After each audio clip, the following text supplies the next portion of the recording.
بسم اللہ الرحمن الرحیم نحمد و نصلی علی رسولہ الکریم اما بعد۔ جیسے کہ پچھلی ایک ویڈیو میں آپ کے سامنے نماز کی فضیلت اہمیت کے بارے میں بات ہوئی تھی کہ اللہ رب العزت کے ہاں اس کا کیا مقام ہے، حضور علیہ الصلاۃ والسلام نے اس کے بارے میں کتنی تاکید فرمائی، مسلمان کے لیے اس کی کتنی اہمیت ہونی چاہیے۔ تو اسی کے پیش نظر آج کا مسئلہ آپ کے سامنے پیش ہے کہ جب انسان پر، مسلمان پر یہ اتنی ضروری چیز ہے اور اس کا اتنا اہم درجہ اور مقام ہے، تو یہ وہ فرض ہے کہ کسی حال میں بھی انسان سے ساکت نہیں ہوتا۔ ایسا کوئی وقت نہیں آتا کہ انسان اس سے بری ہو جائے اور اس سے اس کی پوچھ نہ ہو اور اس کی معافی ہو جائے، ایسا کوئی وقت نہیں ہے۔ ہاں، خواتین کے ساتھ ایک مخصوص ایام ہیں کہ ان کے ساتھ ان دنوں میں یہ بری ہو جاتی ہیں اور ان کے ساتھ معافی کا معاملہ ہوتا ہے کہ وہ ان دنوں میں ان کی قضا نہیں کریں گی اور ان سے اس کے بارے میں پوچھ نہیں ہوگی، لیکن اس میں بھی لاپرواہی کہ غسل دیر سے کیا، صبح پاک ہو گئی، شام کو غسل کیا یا دوسرے دن کیا، تو اس طرح یہ سستی لاپرواہی کی وجہ سے ان سے بھی پوچھ ہوگی۔ لیکن بہرحال کہنے کی غرض یہ ہے کہ ہر حال میں اس فرض کی ادائیگی ضروری ہے اور ہمارے ذمہ ہے۔ تو جب ہر وقت اس کی ادائیگی ضروری اور فرض ہے، تو بیمار پر بھی اس کی ادائیگی ضروری ہے اور اس کے ذمہ بھی یہ لازم ہے کہ وہ اس کو ادا کرے۔ مسئلہ یہ ہے کہ بیمار اس کو ادا کیسے کرے گا، جب کہ ہم نے پہلے بیان کیا کہ قیام فرض ہے، رکوع فرض ہے، سجدے فرض ہیں۔ تو آسان سی بات ہے، اللہ رب العزت نے قرآن پاک میں ارشاد فرمایا، لا یکلف اللہ نفسا الا وسعها، کہ کسی نفس کو اس کی وسعت سے زیادہ اللہ نے اس کو مکلف نہیں بنایا، یعنی کہ جتنا جو انسان برداشت کر سکتا ہے اللہ نے اس کو اتنے کا مکلف بنایا ہے، اس سے زیادہ کا مکلف نہیں بنایا۔ اب چونکہ یہ شخص بیمار ہے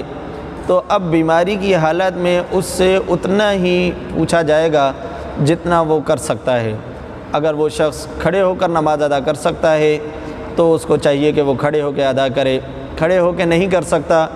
بیٹھ کے کرے، بیٹھ کے نہیں کر سکتا لیٹ کے کرے، لیکن نماز کو ہر حال میں ادا کرنا ہے۔ اگر کھڑا نہیں ہو سکتا، بیٹھ کے نماز پڑھ سکتا ہے تو اس کو بیٹھ کے رکوع کرنا ہے، سجدے کرنے ہیں، اور اگر بیٹھ کے نہیں پڑھ سکتا لیٹ کے پڑھے گا، تو اگر سر اٹھا سکتا ہے تو رکوع کے لیے تھوڑا سا سر اٹھائے گا، سجدے کے لیے تھوڑا سا اور زیادہ اٹھائے گا۔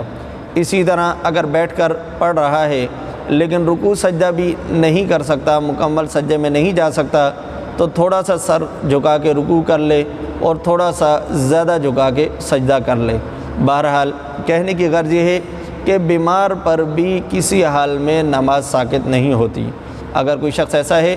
کہ وہ وضو نہیں کر سکتا، اس کو بیماری ہے،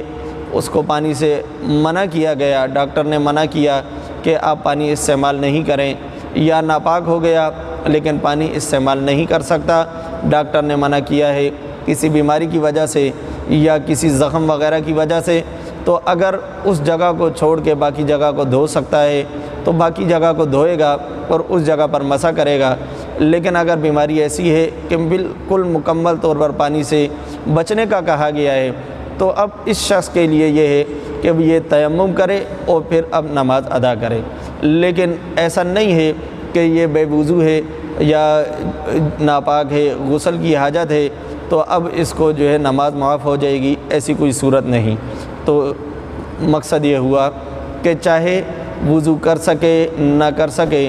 تیمم کر کے نماز ادا کرے گا، غسل کر سکے نہ کر سکے، تیمم کر کے نماز ادا کرے گا۔ نماز کسی حال میں انسان سے ساکت نہیں ہوتی، کسی وقت بھی انسان اس سے بری و ذمہ نہیں ہوتا، لیکن ہماری لاپرواہی ہے کہ ہم ٹھیک ٹھاک تندرست ہونے کے باوجود اس چیز سے لاپرواہی کرتے ہیں اور اپنے آپ کو اس چیز سے دور رکھا ہوا ہے، جو کہ انتہائی زیادہ غلط بات ہے۔ جیسے کہ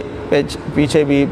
ویڈیو میں آپ کے سامنے یہ بات پیش کی تھی کہ اللہ رب العزت نے قرآن پاک میں بار بار اس کا حکم فرمایا، حضور علیہ الصلاۃ والسلام نے اس کی تاکید فرمائی، یہاں تک کہ انسان کے اور مسلمان کے اور کفر کے درمیان کا جو فرق ہے وہ بھی اس چیز کو بیان فرمایا۔ تو جب اتنی اہمیت ہے تو اس حال میں انسان کو اس چیز پر تھوڑی سی نظر کرنی چاہیے، فکر کرنی چاہیے کہ کہیں ایسا نہ ہو کہ ہم اس فرض کی وجہ سے کہیں ہم ایسے کاموں میں نہ مبتلا ہو جائیں جو خدا نخواستہ ہمیں کفر تک لے جائیں۔ تو اس لیے آپ کے سامنے ایک درخواست ہے، وہ یہ کہ اگر کوئی شخص بیمار ہے اور وہ اس حال میں ہے کہ اس کو یہ طاقت نہیں ہے کہ وہ کھڑے ہو کے نماز ادا کر سکے یا رکوع سجدے ادا کر سکے، اب وہ اس انتظار میں ہو کہ میں ٹھیک ہوں گا پھر نماز پڑھوں گا، یا کوئی ایسا شخص ہے کہ اس کی نمازیں قضا ہو گئی ہوں اور وہ یہ سمجھنے لگے، وہ یہ سمجھتا ہو کہ میں جب ٹھیک ہوں گا تو پھر یہ نمازیں ادا کروں گا، ان کی قضا کروں گا، تو یہ بات بالکل غلط ہے۔ اللہ نے موقع دیا ہو تو چاہے وہ بیماری کی حالت میں ہی کیوں نہ ہو تو اس کو اسی موقع پر وہ نمازیں قضا کر لینی چاہیے۔ یہ ضروری نہیں کہ وہ کھڑے ہو کر پڑھنے کی حالت میں قضا ہوئی تھیں تو اب لیٹے ہوئے حالت میں اس کو قضا نہیں کر سکتے، بلکہ یہ ایک شیطانی دھوکہ اور وسوسہ ہے کہ یہ نمازیں ہماری تندرستی کی حالت میں قضا ہوئی تھیں، اب بیماری کی حالت میں اشارے سے ہم ان کی قضا کیسے کریں؟ ممکن ہے کہ یہ مرض آخری مرض ہو اور یہ مرض الموت ہو جائے، تو اس سے پہلے کہ ہم اس مرض سے دنیا سے چلے جائیں تو ہمیں چاہیے کہ ہم اپنی نمازوں کی جتنی جلدی ہو سکے قضا کر لیں، چاہے وہ ہماری تندرستی کی ہی نمازیں کیوں نہ ہوں اور اب بیماری کی حالت میں ہمیں اشارے سے ہی کیوں نہ کرنی پڑیں۔ اللہ رب العزت ہمیں دین کی سمجھ عطا فرمائے اور دین کے مطابق ہمیں زندگی گزارنے والا بنائے۔ وآخر دعوانا ان الحمد للہ رب العالمین۔